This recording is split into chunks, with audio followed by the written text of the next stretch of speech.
అందరికీ నమస్కారం. Welcome to chit chat with acting guru. Last time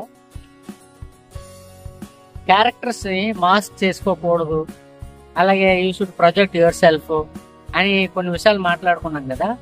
ఈరోజు క్యారెక్టర్ అనాలిసిస్ గురించి మాట్లాడుతున్నాం.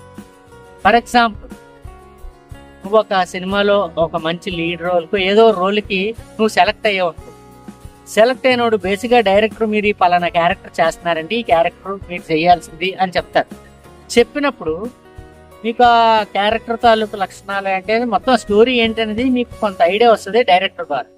ఆ తర్వాత అవకాశం ఉంటే ఈ రైటరు, ఈ కథను ఎవరైతే రాశారో ఆ రైటర్తో కూడా మీరు మాట్లాడుకుంటే ఆ క్యారెక్టర్ సంబంధించిన కొన్ని డీటెయిల్స్ మీకు తెలుస్తాయి.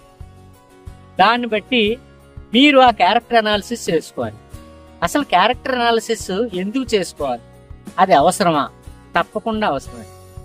మీరు చేయబోయే రోల్, అసలు అతను సమాజంలో ఫర్ ఎగ్జాంపుల్ పెద్ద పోలీస్ ఆఫీసర్గా నువ్వు క్యారెక్టర్ చేస్తున్నావు అనుకో, అతను మనసు ఎలాంటిది, అతని బిహేవియర్ ఏంటి, అతను సొసైటీలో ఎలా బిహేవ్ చేస్తాడు, బేసిక్గా అతని ఎమోషన్స్ ఏంటి, ఆయన కంట్రోల్గా ఉంటాడా, ఎమోషనల్గా ఉంటాడా, యాంగ్రీ మ్యాన్గా ఉంటాడా, ఇలాంటి విషయాలు, సెన్సిటివ్గా ఎట్లా ఉంటాడు, చిన్న చిన్న సెన్సిటివ్ విషయాల పట్ల ఎలా రియాక్ట్ అవుతాడు, ఇలాంటి విషయాలన్నీ మీరు తెలుసుకోవాల్సిన అవసరం ఉంటుంది. మైండ్ స్టార్మింగ్ చేసుకోవాలి.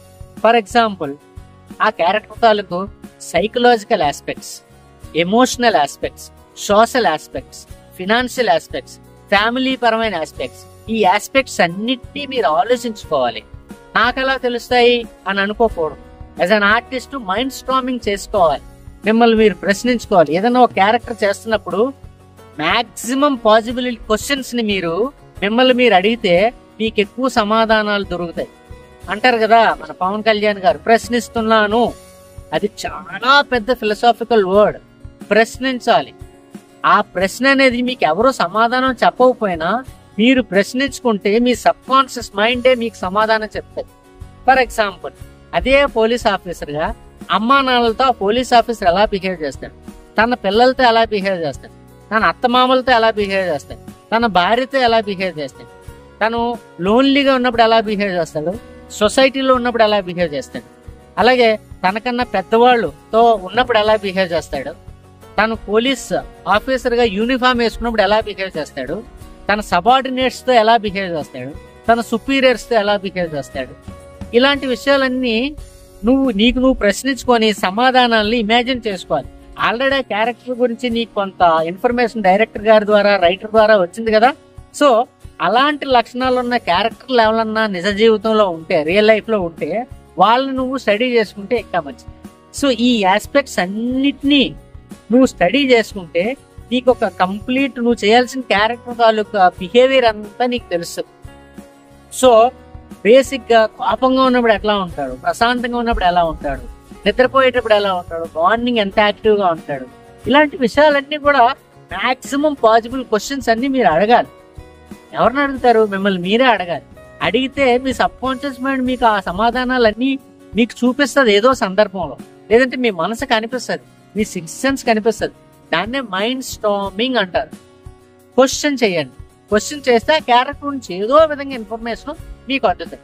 సో దాన్ని బేస్ చేసుకుని ఒక కంప్లీట్ స్ట్రక్చర్ తయారవుతుంది మీ మైండ్లో. అప్పుడు మీరు షూట్కి వెళ్ళినప్పుడు ఆ క్యారెక్టర్ పర్ఫామ్ చేసేటప్పుడు మీరు యాక్టింగ్ చేసేది చాలా న్యాచురల్గా, చాలా రియలిస్టిక్గా ఉంటుంది.